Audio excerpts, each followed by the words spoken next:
Erica Thomas, State Representative. Welcome back to the show. Thanks for having me. Last time you were here, we were talking about something totally different. Yes. And I just want to tell everybody, when your post hit, right away, people started hitting me. Nina hit, Larissa Craig from our news department hit, was like, boom, this is going on right now as we speak. And when I turned it on, I just remembered, like, I just felt for you. Like, just to see you there crying without even having to see what it was about. I was just like, man, that was incredible. How did you feel when you obviously you were tearing up when you did it? Yeah, I was definitely taken aback. It was an emotional moment. It was a real moment for me because I'm used to defending other people or standing up for other people. I'm not used to being berated myself, and especially in the state that I was in. It was definitely a terrible feeling to have, and I just wanted to be real with the people and show people, like, sometimes you can't see hate. Yeah. You can't feel it when it's done by other people, but I wanted people to see and feel the hate that was done to me. You are 9 months pregnant? 9 months. 2 more weeks to go. And you were just, was it, let me ask this, because we're going to play a piece of the clip in just a second, but was it that pregnancy emotion was it that, or was it just you would, like, what was it? Because normally when somebody says something or do something, you kind of like, I think it was a mixture of things. I think that the biggest thing for me was 2 things. One, I was so astonished that this man did this. He walked out of a grocery store, came back into the grocery store, and tried to berate me. And then the other thing was that I was just so hurt that no one did anything. Like, no one stepped up for the pregnant woman until the very end and told that man to leave. That really hurt to see all of these. Take us through. So you walk up to because Sharon has a question. You walk up to the line. So I walk up to the line, and I'm trying to get everything together. I have a picture of my receipt. I took a picture of it because I'm like, let me just see exactly how many items I have. That's what I wanted to know. Yeah, so it's 12 items that I had. 12 items. There's the receipt right there. Now. I'm looking at the receipt. And what the man didn't know is that this was the first time that my daughter was actually paying for a couple items herself. We're teaching her about credit. We're teaching her about her having her own debit card, and she has a card. And you can see it in the video. She used her card right after me, and she had a few items too, but they were her own items. She had 3 items. So I guess he assumed, that all of those items were mine. But either way, it didn't matter. I didn't know until the Publix manager told me that, because I didn't see the surveillance, that he actually left out of the grocery store and came back. So when did he say something to you? He came up to me, and while I'm, checking out, I'm about to put my card in. Was he in line, like, behind you? I do not remember seeing that man line behind me. No. It was 2 lanes open. So it was my lane, and then it was 2 other lanes, and the one beside me and the other one on the other side of me. That's the lane he went through. And he said that on camera, that there were 2 lanes open, and that's the one he went through. So and he left went out of the through. store. So we didn't inconvenience him because he left out of the store and came back. He said that on camera. He said, I left out, I thought about it, and then I came back. So let's hear the clip real quick. Hold on, JR. So I decided to go live because I'm very upset because people are getting really out of control with this white privilege stuff. I'm at the grocery store and I'm in the aisle that says 10 items or less. Yes, I have 15 items, but I'm 9 months pregnant and I can't stand up for long. And this white man comes up to me and says, "You lazy son of a, you need to go back where you came from." And he says that. I said, "Sir, you don't even know me. I'm not lazy. I'm 9 months pregnant." He says, "You're ignorant." And it hurt me so bad. I'm sorry, y'all, because everything in me wanted to just tell him who I am. Wow. That's hard to hear. That really is. That's tough to hear. Yeah. It was tough. It was a really tough moment for me, and to try to be strong in front of my daughter. That was the biggest thing. I didn't cry at all in the grocery store while he was there. The tears didn't start falling until he left, because I had pride, of some sort of pride. But, when he left, that's when the tears started falling, because I just looked to the left, I looked to the right, and I was just ready for somebody to say, "Girl, that's crazy. I'm so sorry that happened to you." Or even the grocery worker that said, tell him to leave. She just walked away after that. She didn't say, "Ma'am, are you okay? Do you need to sit down?" Do you need water? Nothing. And that's when the tears started rolling from my eyes. JR?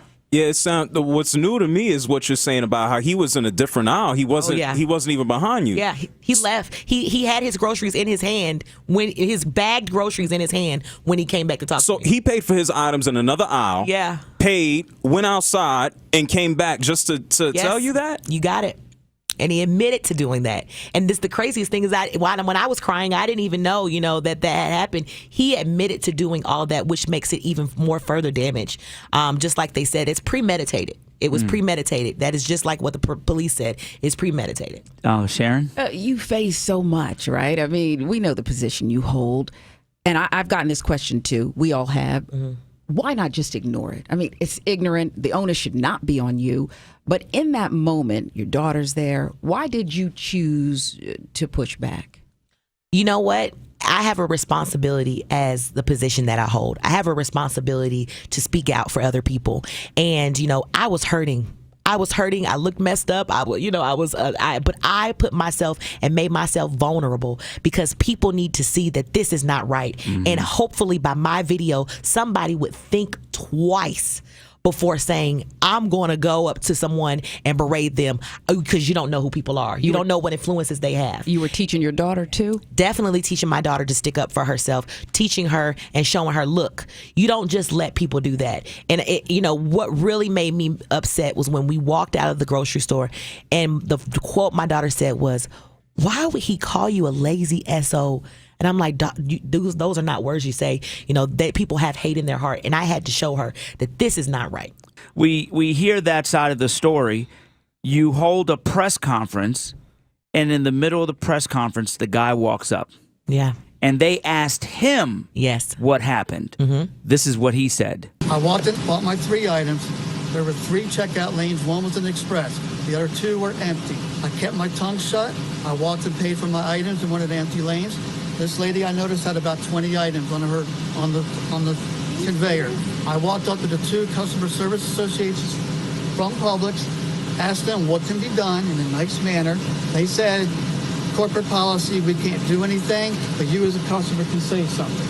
I took a step outside the store, thought about it, turned around, walked up to Miss Thomas and said, ma'am, not to be rude, my exact first words, pointed at the sign, which shows it on the surveillance camera, which I've seen already. Pointed at the sign, 10 items or less. She berates me after that. I don't remember exactly what she said, but on camera she approached me, came towards me as I took a couple steps back. She said a few words. I do not recall exactly what those words were. I said, you're selfish. She did mention she's 9 months pregnant. I said, it doesn't matter in this case. It has no point on this case. There's 2 empty lines. You don't need to be in the express lane. I stated, well, you're selfish little bitch. I did say that. That's all I said after that, and I walked out of Publix. Erica? Wow. That's just crazy to say that he said those one words and walked out of Publix.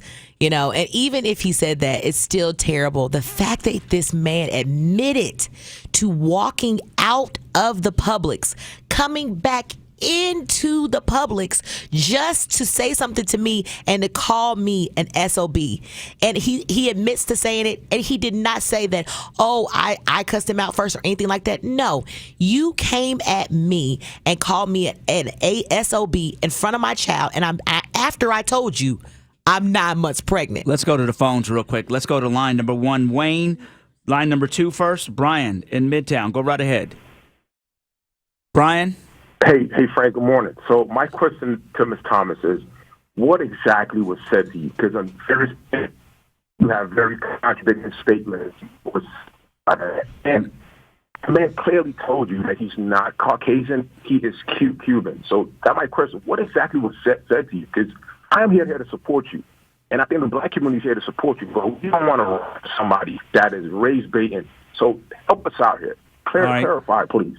Go right ahead. He said he basically is asking what was really said to you, and that he basically said the guy is Cuban, so he's not white, but that's a whole nother conversation. What was it that was said? Yeah, that's very crazy to me for someone to say, he's Cuban. I don't know what that says. Hate is everywhere.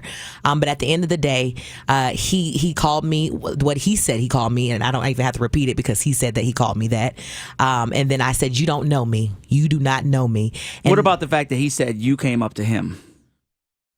How can he say that I came up to him and he left out the grocery store and came up back to me? The only thing that he can say that when I was talking to him is I was pointing at the door, and after he said you go back to where I told him no, you go back, and it's clearly on the line. And I asked him why would he say that? But just to run through just to be clear, and let's run through what happened. He came up to me. He said, you have 20 items in a 10-item lane. And I said, I'm sorry, sir. I am 9 months pregnant and I can't stand for long. Then he said to me that, no, you're a lazy SOB. That's what you are. And I looked like, what? You don't even know me. You do not even know me. How can you say something like that? Then he's told me that I was ignorant. And I'm like, what? He said, yeah, you people are ignorant. That's when he said, you go back where you came from. That is why I said on camera, and never backtracked anything that I said. I said on camera that, yes, he made references to going back where you came from. Because before he said go back where you came from, he said you're ignorant. You people are ignorant. So that to me, that means when you say who's around me, you talking about me and my daughter, or are you talking about me as a black woman? And that's how I felt. And so that was my statement. Let's go to line number 1 before we talk to Attorney Griggs. Line number 1 has Wayne from Stockbridge. Wayne, go right ahead. Yeah, Ms. Thomas, my thing is that, you're in express lane, you got 20 items, and you're saying you're pregnant, and it's hard for you. But there's millions and millions of other women out there who are 9 months pregnant that do the right thing. And if you're having trouble getting your groceries, they got the cars you can ride in to help you with your groceries. And it should be an extra privilege, especially you being a lawmaker.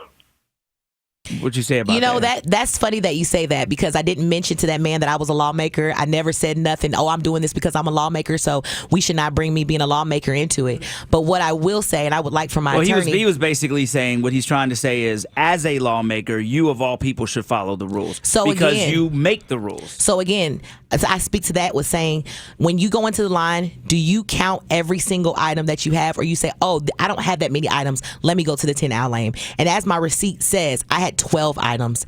And what he's not, nobody else is, what has not been stated is that my daughter was in line with me too. And you can see in the surveillance camera that she used her own card to buy 3 items. So for him to think that I had 20 items, no, I did not. I had 12 items, and then my daughter had items as well. And she you can see in the surveillance camera, she hands me her card, she purchased her items, we get her receipt, and we leave after that. So let's be clear on the 20 items. And the fact that the man had time to sit there and count every single one of my items, what rush were you in? And I did not inconvenience him, clearly did not inconvenience the man or anyone else in that store, because there were 2 other lanes open. And he said that in his statement. There were 2 other lanes open. He left, came back. You had enough time to do all of that, but you were in a rush. Sharon?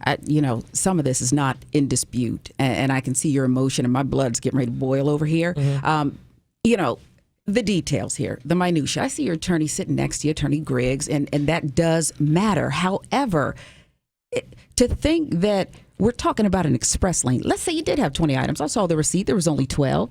Are you that entitled? Are you that privileged that you deserve some kind of felony ticket if you did go through the express lane? I mean, aren't we missing the point here? He walked up to a 9-month pregnant woman he does not know, who now we learn from his own admission, he basically stalked you and watched you and counted, he thought incorrectly, your number of items. Yeah.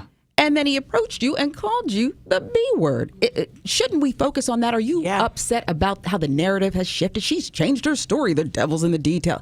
Doesn't that seem a little ridiculous? Yeah, it does. It does seem a little ridiculous. I don't understand how anybody can take up for a man that admitted to calling a 9 months pregnant woman a lazy SOB because she had too many items from what he saw. Like, who can defend someone like that? Yeah, I mean, and I think that where Attorney Griggs is here. Sorry. Well, I think where we're trying to go here is they're shifting the narrative, but the most important thing is this. An African-American woman was berated in a public establishment because she allegedly had too many items, and the ticket now shows she didn't have too many items. So my question is, when is it appropriate to verbally berate and call a black woman with her child a B, and then to admit to it, and then backtrack his own statement, and then admit to it again and call her a B again in the press conference?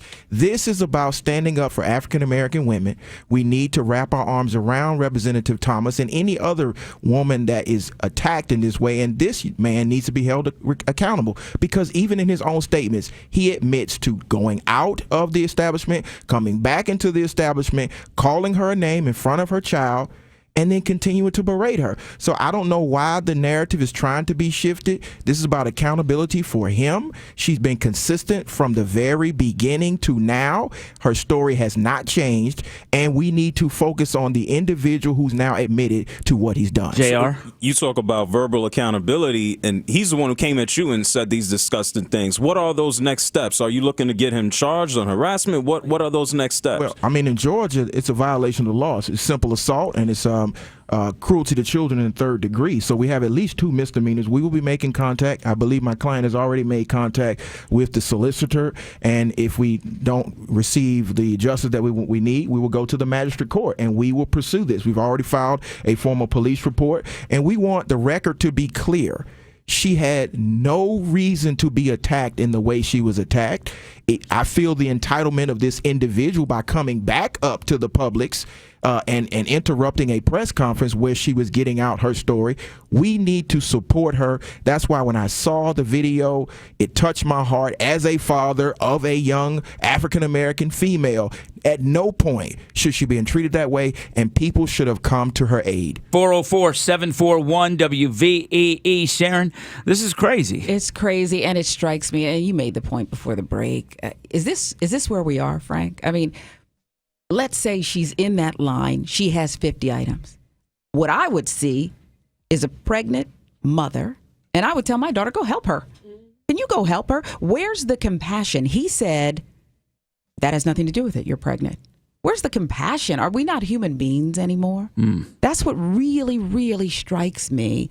And Attorney Griggs, my question for you is, and I know you went over it, here's what you do, because we really were wrestling, what's the crime here, right? I mean, it's tacky, the whole thing is disgusting, but what's the crime? Why is it important in this case, she was not touched, physically, to go out and swear out that warrant? Well, I mean, it's clear what happened. Even from both sides, you can hear who was the aggressor, and it's clearly this individual who admitted to it in the press conference. And so that's simple assault, putting somebody in reasonable fear of receiving an imminent violent injury. You can see that. And then you see it's cruelty in the third degree with her child being present there. But I think what we as a community need to understand is we need to get back to the old days where we cared for one another. If you see this type of situation occurring, people need to intervene. The store needed to intervene, not send him over there. Intervene and say, listen, we know the climate in this country is interesting, to say the least, but we can de-escalate it. We can be the bigger people and say, we're not going to do that today. We're not going to do that in Metro Atlanta. And so what I would say to the Atlantans out here is this. You had a pregnant woman who was verbally berated. If it was in any other community, in any other complexion, we wouldn't even be having this debate. Somebody would have stepped up. It's time for us to step up and protect our people, because like the caller said, this should have never happened in the Publix off of Veterans Memorial. It should have never happened in front of her child. She shouldn't have been called to be in the press conference after it all happened again. The issue is disrespectful language that is in fact criminal, the way he did it the first time. Right. So we gotta deal with this situation. Let's go to the phones. Alicia from Atlanta, go ahead with your comment. My question is, if she was a white woman, does she Thank think you. he would have said the same thing to her? Would he have even been concerned if she was white? Right, exactly. Thank you for your call. Victoria from Atlanta, what do you think? Yes, I like the representative, but I want to say 2 things. Number one, if she had more than 10 items, she shouldn't have been in that line. And the second thing is, she said that she's 9 months pregnant and she could not stand.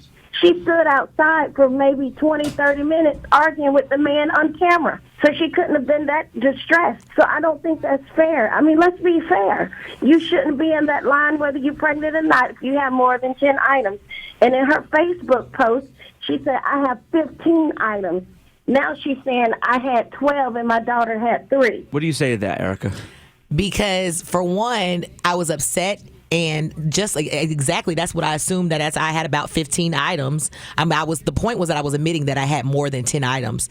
After I looked at the receipt, I saw that I had 12. The man said I had 20. Are we disputing that? Are we disputing because he said I had 20 and I really now have 12? Why is everything on me? Why is this man having time to even count my items? The whole point is that even more importantly in this situation, and for the caller who's on there, even more importantly is, who are you? Like, who are you? What are you now? The shopping police? Yeah. Like, you get what I'm saying? Like, that's not your job matter. to and do. I wasn't inconveniencing him. I think that's the biggest point that everybody needs to see. But that's irrelevant. What's really happening is, you got to understand, when we talk about this white privilege thing, it's giving freedom to be racist. Yeah. That's what it's doing. It's giving freedom and authority to do things that are really inappropriate. Yeah. First of all, he don't work for the store. Nope. So he don't have nothing to say. If he's got a problem, he can complain to the store like he did, and the store told him there's nothing that they can do. So on his point, it's roll out. He doesn't have the right to say anything to you. Period. That's not his business. Yeah. And so to give any type of credit to him, none. It makes no difference. You know what I mean? If the store doesn't have a problem with it, then nobody else should. And how would you have felt if he would have came up to you and cussed you out and called you a lazy SOB? That's what I would like to know from the caller. Like, how would you feel if he did that to you? Would you have just told him, leave me alone? Or would you have done something else? That's the whole point. Because if I would have done something to him, the storyline would have been a whole nother way. I want to take on something else real quick, Erica. And I thought about this, and we talked about it before you came in. The difficult part is that you are a black woman. See, if you were, unfortunately, in this climate, if you were a white woman complaining about this, you'd have a lot of sympathy. But because you are a black woman, it is appearing that you are the angry black woman now, that you're out of control now. Did you think about that? Have you thought about that? Has that been on your conscience? Like, maybe I shouldn't have done this or whatever. And you are a politician, and obviously this is going to come back up when it comes time for re-election. How do you feel about that? Well, wait, let me answer that. Why are we allowing that narrative to continue? I mean, it's the narrative. It is what it is. I mean, you can't say why we letting it continue, because it's going to come up during the election. Somebody's going to take that clip of her and be like, is this who you really want serving, whatever? What clip would they take of me? The clip that I'm standing in line minding my own business. No, they're gonna take the clip of you arguing with him at the press conference. Yeah. So the point is, at the end of the day, and why were you arguing and not Griggs arguing? Well, again, we didn't know that this. Let me tell you something. Let's be clear about what happened in this situation. Yeah. We did not know this man was going to be there. We did not. You know what I mean? You could just imagine all the emotions that you felt before, and then then it's like, he's right there. Right. You know what I mean? Why have the press conference for you? Why did you have the press conference? So I went to definitely explain what was going on, and to explain to people what happened, and to kind of like I said, have a press conference like we usually do. And the point is that he came up to me. So like I said, if it comes back up, if it does, at the end of the day, the narrative is, I did not deserve what happened to me.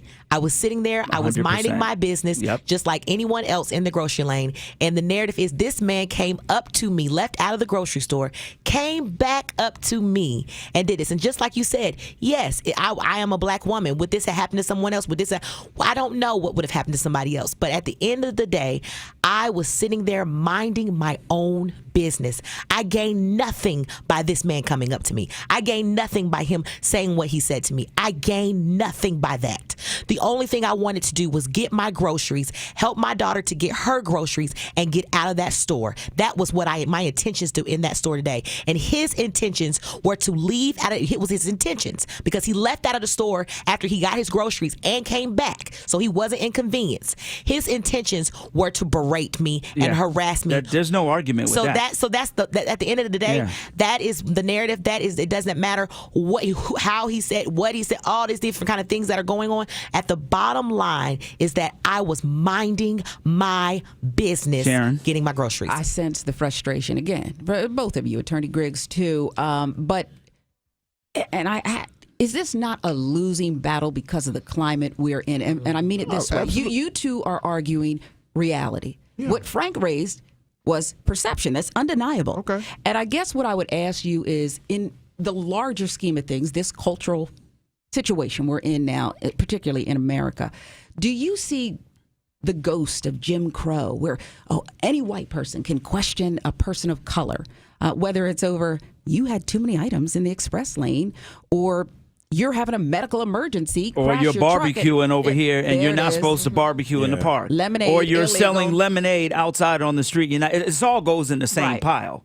So my question is, do we learn the lessons of our ancestors? Because in those seasons, whether it was Jim Crow, whether it was slavery, did we sulk down in our skin and say, oh, we have to accept this? We are our ancestors. So no, we don't have to accept this. This is not reality. And we need to bring people back into reality. The law still works. Perception is not reality. Reality is reality, and we need to give people a dose of it, starting with this gentleman who was in the Publix. So we will give him a dose of it. We're not going to allow this to continue to happen because there's a climate that may be or may not be being stoked from the top. It's time for people of good conscience to step up and say, not today, not tomorrow, not ever. And especially in the birthplace of civil rights, we're going to do that, and that's called social justice. JR? Erica, being a state representative, Griggs, you just spoke about the ramifications that he may have to face. Being a state rep, is there anything that you want to push forward on the agenda in your position? The hate crime bill. I feel like we passed it in the House and it got stalled in the Senate. But if we had a hate crime law like a lot of other states have, we wouldn't even be trying to say, what is this bill? What did he do? It's a hate crime. And I feel like that law definitely needs to be pushed, just like it is in a lot of other states. This was a hate crime, whether it was because I was a woman, whether it was because I was black, whether it was because I was a black woman. You hated on me. You came up to me premeditated, just like the police officer said, premeditated, because you left out of the store and came back, and you said hateful words to me because you felt like this was your justice. This is what you did. Your law, your militia, your civil law was to come up to me and say those things. So at the end of the day, that is what needs to be happening. And, even with that being said, even if there's no law, I think just like there's no law that says you had to have 10 items, that's not the law of Publix. Just like the manager told me, that's not our law. We do not push that. Even if there's no law, there should be some kind of civility.